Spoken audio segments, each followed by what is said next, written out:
Olá, alunos, tudo bem? Espero que sim. Se existe algum problema, que todos sejam superados o mais rápido possível. E continuando as nossas aulas, hoje novamente filosofia. Hoje nós vamos falar um pouquinho de áreas do conhecimento. Introdução do empirismo e do criticismo. Só para relembrar,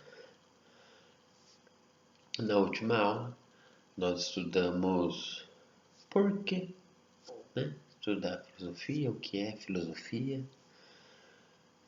para ir além do senso comum, para buscar um conhecimento racional, crítico e reflexivo, para fugir daquilo que é raso, para chegar a um consenso racional, crítico e reflexivo, e para mostrar, obviamente, que a filosofia está presente em toda a atitude, onde você raciocina, onde você reflete e você pensa naquilo que você é, que quem está à sua volta é, e no que você pode e deve, às vezes, melhorar. Então vamos lá. Hoje nós vamos falar do empirismo e do criticismo. Empirismo, maior nome do empirismo, John Locke, um inglês que vai falar que quando nascemos, nossa mente é uma tábua em branco e que depois disso a gente vai aprendendo e vai chegando ao que realmente somos e vamos melhorar até a nossa morte. E vamos estudar também o criticismo do alemão Immanuel Kant. Immanuel Kant, dogmatismo, ceticismo e agora criticismo. Mas vamos lá. Vamos tentar fazer algo bem entendível e compreensível para que nós possamos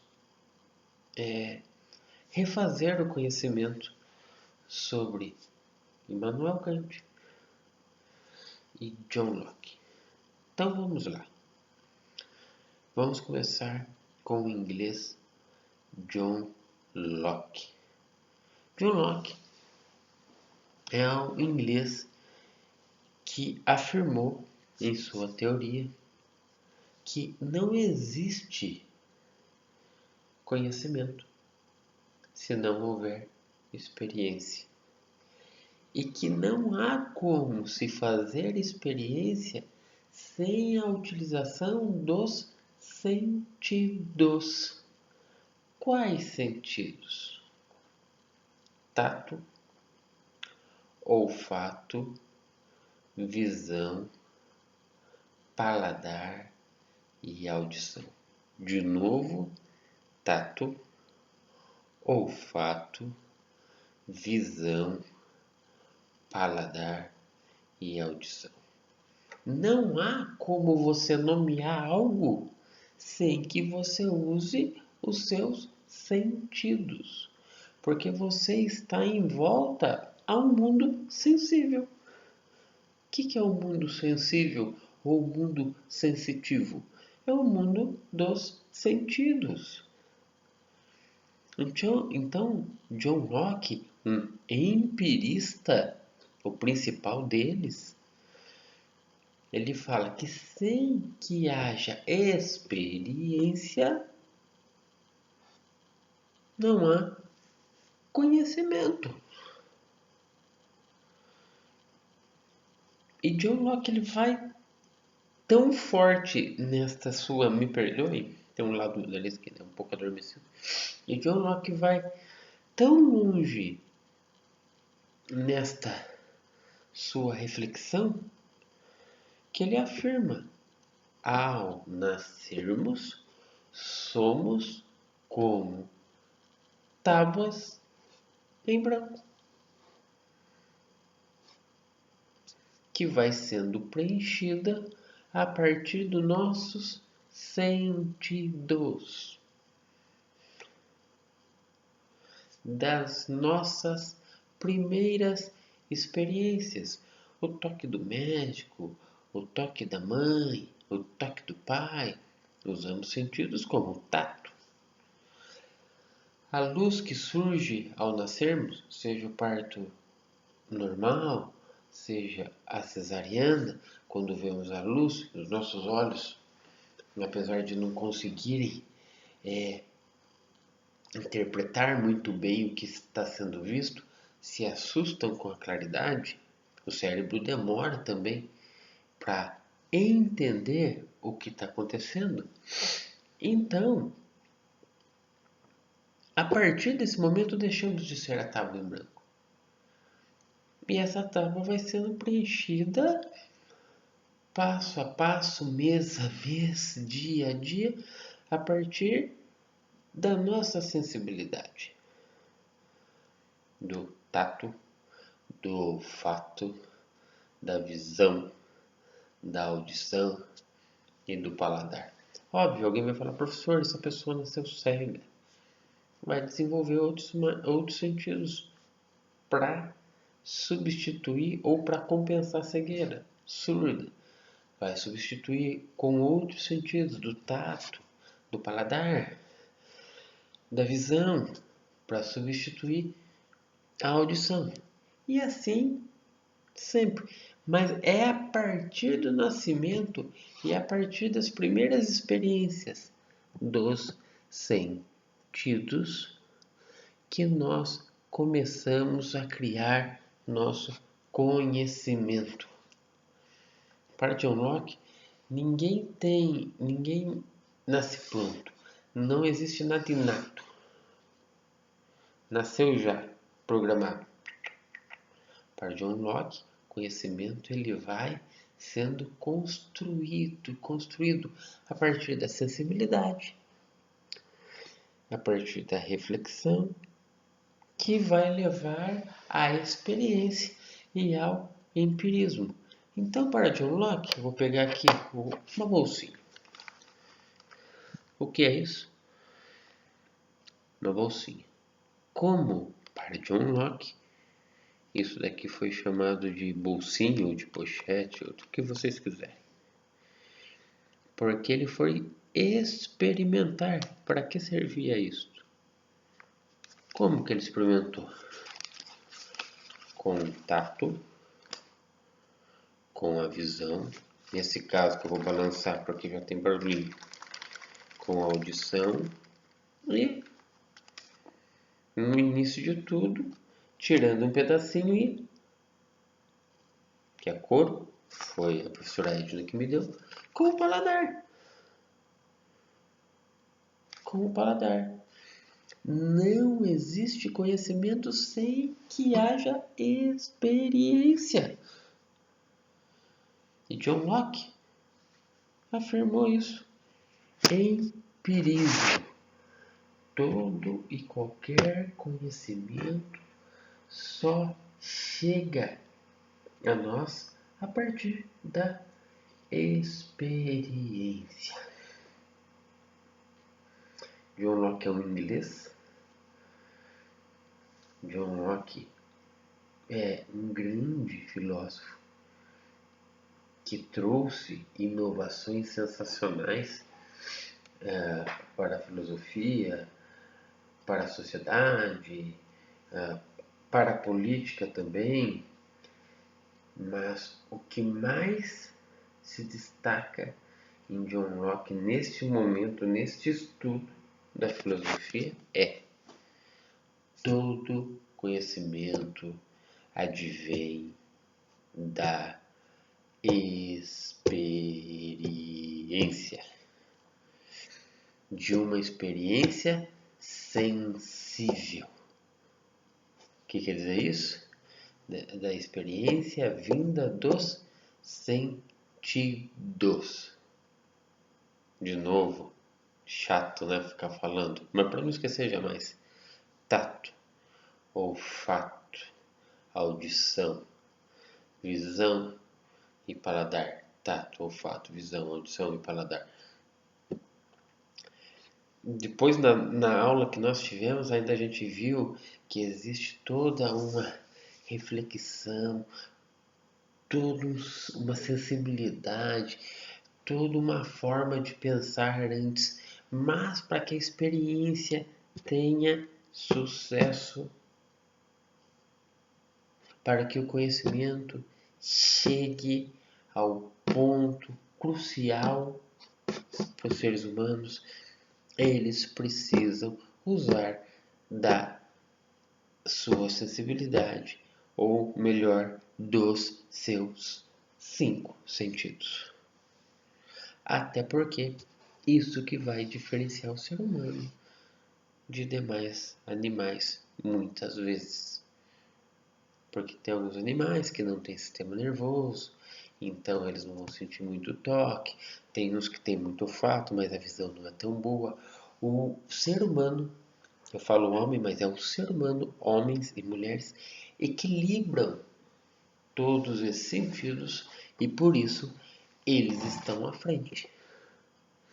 Se eles sabem usar, se eles não sabem, é uma discussão lá para frente, lá para o terceiro ano do ensino médio. Mas todo conhecimento advém da experiência. John Locke, em inglês, empirista. Nós estamos vendo o empirismo. Mas depois de John Locke, pelo o que o currículo nos propôs, a gente vai estudar um cara muito interessante. Ele se chama Immanuel Kant. Vocês até fizeram uma pesquisa, acho, para mim, sobre Immanuel Kant.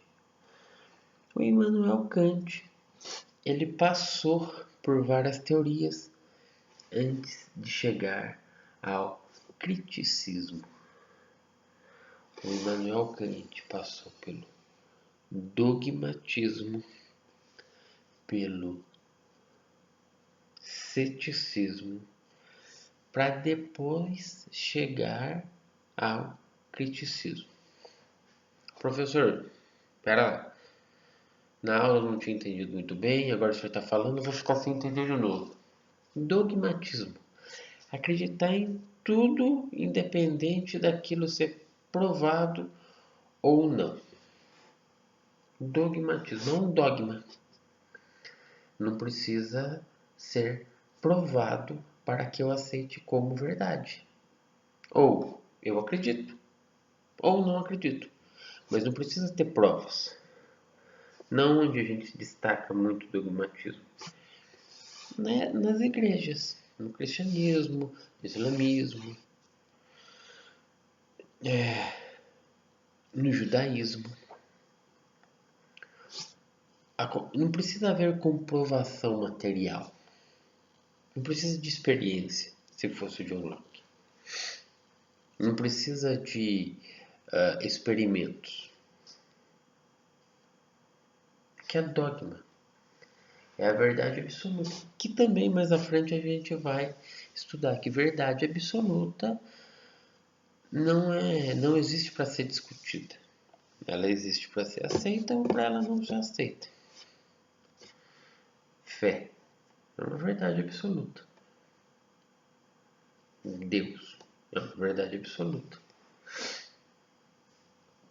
Não precisa discutir. Ou você crê, ou você não crê. Ou você tem, ou você afirma que não tem.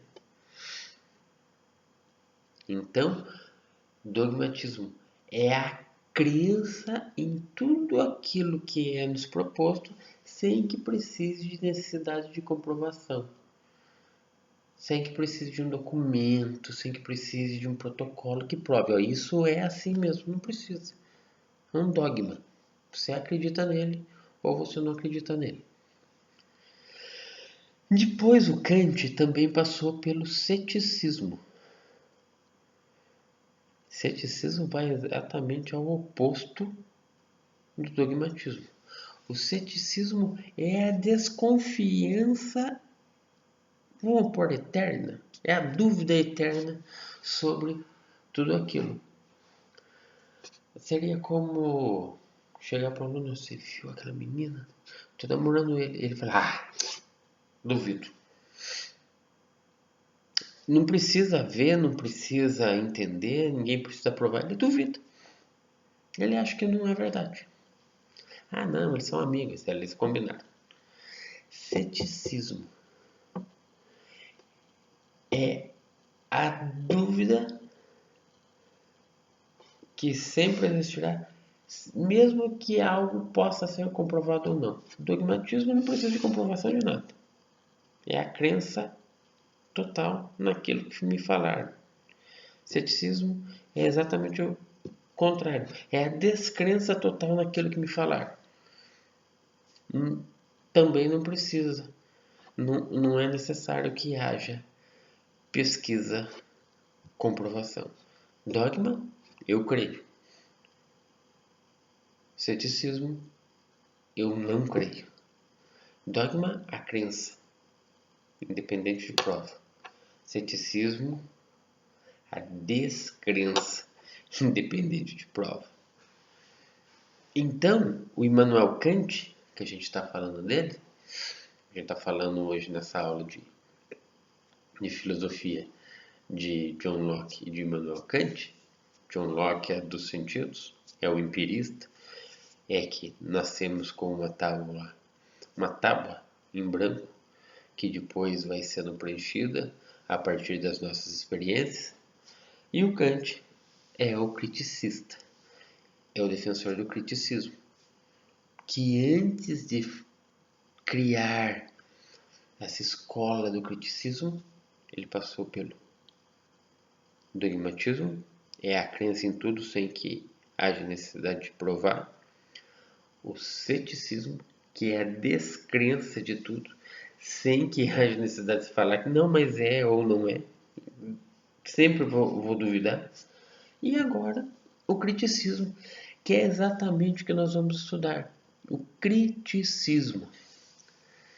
Pelo criticismo de Kant, ele diz que existe duas formas de conhecimento. Kant afirma, o alemão Immanuel Kant afirma, se por acaso eu falei francês, foi um engano, o alemão Immanuel Kant afirma, existem etapas do conhecimento. O conhecimento a priori e o conhecimento a posteriori. O conhecimento a priori é aquele que chega sem a necessidade de nenhum tipo de experiência.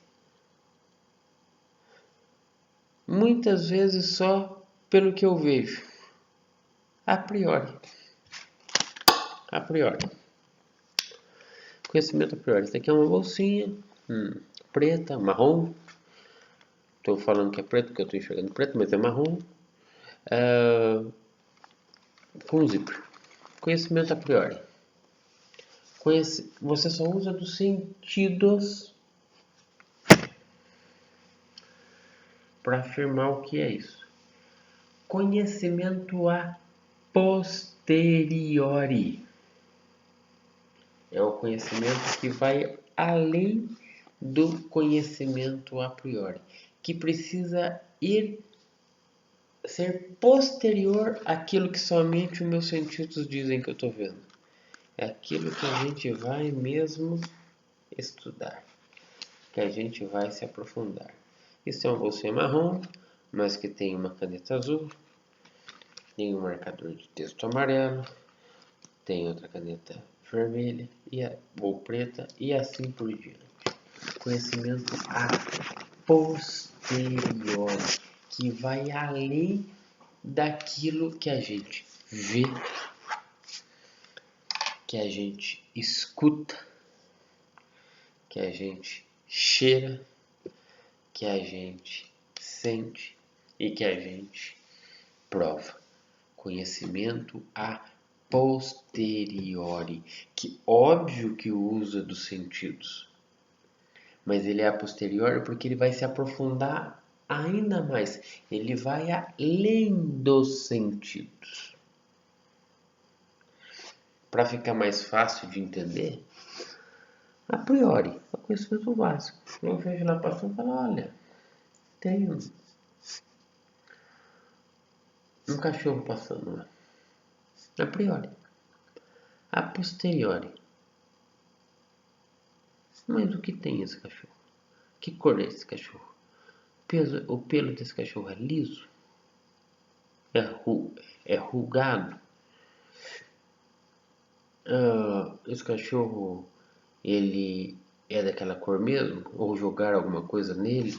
Ou fizeram algum tratamento nele por ele ficou daquela cor? É o conhecimento a posteriori. Esse é o melhor de todos. Porque tudo tem um conhecimento a priori. Vamos pegar a nossa vida. Sua mãe chegou lá e falou, e aí, você teve aula aqui hoje? Nossa, mãe, tive aula de filosofia, nunca tive filosofia na minha vida. E o que você achou da filosofia? A filosofia não entendi muito bem, não. E o professor, que legal. Gosto de falar, dar risada, simpático. É um conhecimento a priori. Aquilo que você viu naquele primeiro momento, naquele primeiro impacto. Daí passa um bimestre, a sua mãe inocentemente vem e fala, ei filha, o filho, e aí? Como que estão as aulas de filosofia? Mãe, continuo não entendendo nada. Mas e o professor? Nossa, é muito chato, mãe. É chato, é manco, é grosseiro, fica pegando no pé de todo mundo tá prestando atenção nele, mesmo assim ele acha que ele tem que pegar no pé, fala 200 vezes a mesma coisa, mãe do céu. Mas filha, você tinha que falar que ele é legal. Conhecimento a priori, mãe. Após eu me aprofundar e conhecer realmente quem é o professor, eu tive um conhecimento a posteriori, que não foi aquele conhecimento básico, que é conhecimento dos sentidos, da visão, do tato, do olfato, do paladar, da audição. A priori, usa os sentidos. A posteriori, usa os sentidos e mais outros fatores que vão lhe ajudar a melhorar aquilo que você conheceu, aquilo que você está pesquisando. Quando você faz uma pesquisa, primeiro vem o conhecimento a priori e talvez no meio da pesquisa você veja algum detalhe e você vai pesquisar aquele detalhe e vem o conhecimento a posteriori, se você se aprofunda naquilo. Mas o John Locke não se aprofundava? Lógico que se aprofundava. Só que o John Locke defende o quê? Que o conhecimento ele surge a partir das experiências. E que estas experiências acontecem primordialmente devido à utilização dos seus sentidos. Tato, olfato, visão, audição e paladar. O Kant, que defende uma outra escola, que é a escola do criticismo, ele fala, não, calma. Lógico que existe, é de fato que tem que ter experiência, mas dentro da experiência existe o conhecimento a priori, que é o primeiro, que é a descoberta, E o conhecimento a posteriori, que vem após a descoberta, que você vai melhorar depois que você conheceu. O a priori, né, falando bem grosseiramente, senão a professora vai me matar. Em biologia é exatamente isso. Você está estudando, descobriu a vacina para gripe. É o conhecimento a priori. Vai vacinar, vai experimentar, vai ver se dá certo. Mas depois que descobriu a vacina, depois que viu a eficácia, veio o que acontece a posteriori. Não vai ser só para essa gripe, vai ser para aquela gripe, para aquela gripe, para aquela gripe. O que nós estamos vivendo hoje é exatamente o conhecimento a priori e o conhecimento a posteriori. Qual que é o conhecimento a priori? Quanto mais tempo ficar em distanciamento social ou isolamento social, menos chance eu tenho de pegar esse Covid-19. A posteriori. Além disso, também existem medicamentos, remédios que estão sendo pesquisados que podem me ajudar a não pegar, a não ser contaminado por esse vírus e que, se for, pode me ajudar a curar. Priori e posteriori é facinho. E o empirismo? Não existe conhecimento sem que haja experiência. Explica então, professor, isso, a Covid-19, sua experiência. Pô, o cara morreu, eu vou lá e vou ver do que ele morreu. Como que eu vou conhecer a morte dele? A partir da experiência. Experiência do quê? Biológicas. Vou tirar o sangue, tu olhar, observar, enxergar, tocar, a viscosidade da pele, tudo, para dizer o corpo após a morte ficou desse jeito, e o sangue ficou coagulou desse jeito ou não. Teve que ter experiência para ter conhecimento? Sem dúvida. Teve que ter experiência dos sentidos? Sem dúvida. E da experiência dos sentidos, falar, professor, mas o corpo está lá morto. Você viu que o corpo estava morto? O corpo estava lá, a pessoa está lá morta. Você viu que ela estava morta? Viu? Sua visão. Para ver se ela estava morta, você não foi escutar o coração dela para ver se estava batendo? Só usou a audição. Você não sentiu um cheiro estranho porque aconteceu algum problema ou já fazia vários dias? E o paladar? Não deu uma amargura na sua boca na hora que você viu aquilo? Você viu tudo. A experiência dos sentidos. E daí você criou um conhecimento. Vem o Immanuel Kant, lembrando, alemão, e fala que além disso, esse conhecimento a priori, você pode ir além e a posteriori. Além de tudo isso que eu falei, podemos examinar esse corpo e além de visão, de sentido, de audição, de tato, olfato, paladar e criar mais teses, mais fatores para chegar num conhecimento ainda mais aprofundado. Beleza? Tranquilo? Vamos retomar então. Nesta aula de hoje estudamos John Locke, inglês, que diz que ao nascermos somos como tábuas rasas e que a partir do momento que a gente usa de nossos sentidos a gente vai melhorando, que ninguém nasce inteligente, não existe então cérebro inato, que já nasce pronto, e que só a experiência vai produzir conhecimento. John Locke. Immanuel Kant, alemão,